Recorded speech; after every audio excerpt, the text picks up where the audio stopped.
E aí, pessoal, tudo bem? Beleza? Vamos dar continuidade à nossa matéria.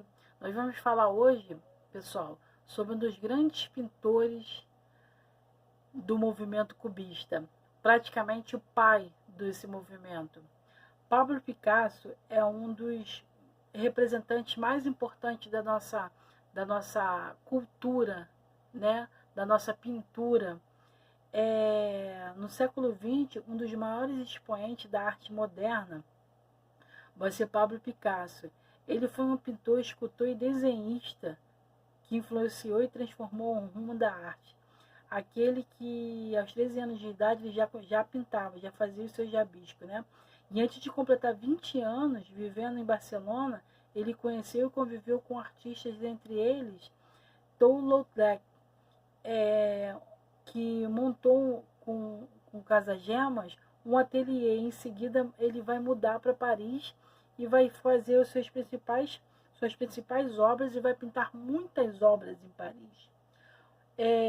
Morando no centro da arte moderna, capital das vanguardas europeias, ele passa por necessidade, né? Então ele vai ter várias fases, tá bom? De seu novo percurso, né?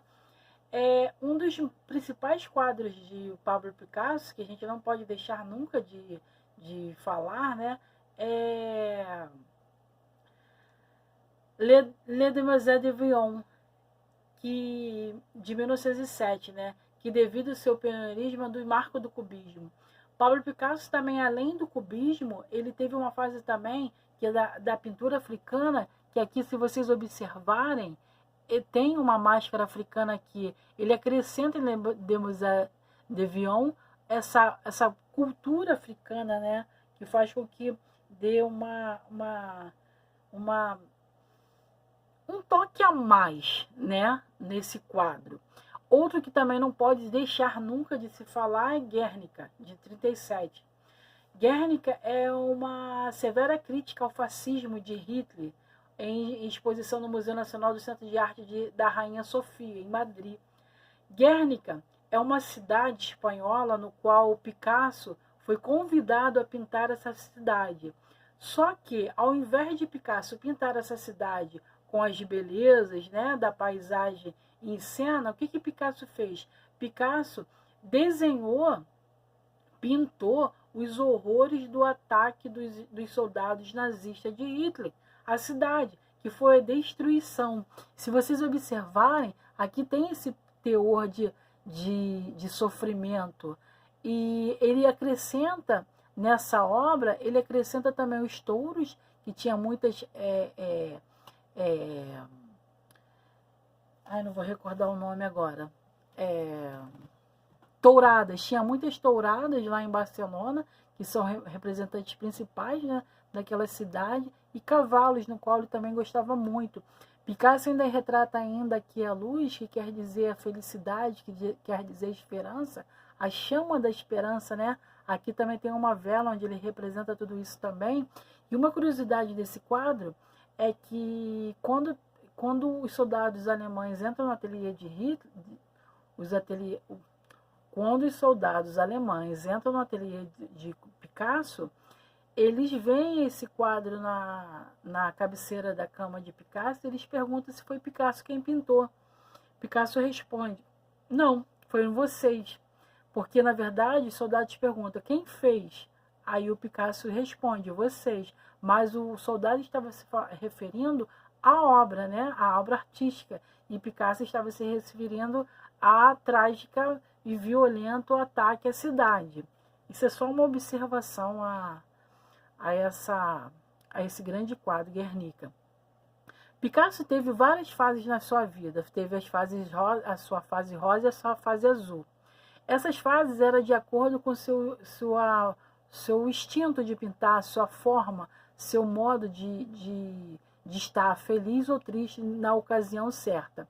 Picasso passa sobre a fase azul devido à morte de seu grande amigo Casa Gemas. Após a morte de seu amigo, ele começa a ter essa fase azul. A fase azul é no qual ele sente uma grande tristeza, né, com a perda do amigo, e também Picasso tem uma parte de um período financeiro bem abalado. E nessa fase azul também se caracteriza em relação a esse novo tempo. E a fase rosa se passa quando o Picasso está num astral bacana, num astral feliz. Ele está apaixonado, principalmente, né? E ele pinta esses quadros no qual a sua forma de felicidade está nele. Por exemplo, o circo, no qual ele gostava muito, né? Tem os saltimbancos aí, e ele retrata isso. Picasso teve a parte dele que, como eu falei para vocês, foi dividida em algumas formas, né? Que foi a fase azul, a rosa, o cubismo, e ainda tem também a fase africana. O cubismo são formas geométricas distorcidas que Picasso vai tentar e apresentar nessa nova forma de arte agora, né? Ele distorce as imagens em formas geométricas numa propagação sem perspectiva de imagem. Em 1927, Picasso se apaixona. Só que Picasso se apaixona por uma menina, por uma jovem francesa de 17 anos, Marie-Thérèse, e com ela teve uma filha chamada Maia. Só que, só também um toquezinho, né? Um bônusinho da história de Picasso, é que Marie-Thérèse, ela era tão apaixonada por Picasso, mas ela não viveu com Picasso, né? Ela era, na verdade, amante de Picasso. Em alguns quadros, Picasso ainda coloca o nome dela, em homenagem a ela. Mas ela era tão apaixonada por Picasso que ela se enforca após a morte de Picasso, por tanta paixão. Indo mais à frente, esse quadro foi vendido por, se não me engano, 137 milhões de dólares, que foi de Mulheres de Argel. O quadro mais foi leiloado em Nova York por um valor bem estimado, bem alto. Um dos quadros mais caros da história de penhor de lances, né, de obras de arte da história. Os últimos anos de Picasso, ele fez 347 gravuras, nas quais retorna o temas de circo, que são aqueles da fase rosa. Sua carreira acaba junto com a sua saúde. Picasso viveu muito tempo, por isso que ele tem bastante quadros em tendência, né, bastantes obras. Como uma homenagem inédita aos seus 90 anos de aniversário, o Museu do Louvre, na França, ele lança uma exposição de Picasso. Por fim, Picasso morre em 8 de abril de 1973, na França, deixando um legado de aproximadamente 1.880 pinturas, 1.335 esculturas, 880 cerâmicas, 7.089 desenhos. É muita coisa, né? Pelo fato dele ter vivido muito. Picasso foi um homem bem rico, onde ele conseguiu viver bastante de sua obra. Esse autorretrato foi produzido, né, foi antes da sua morte, meses antes da sua morte, ou seja, foi o último autorretrato de Picasso, né?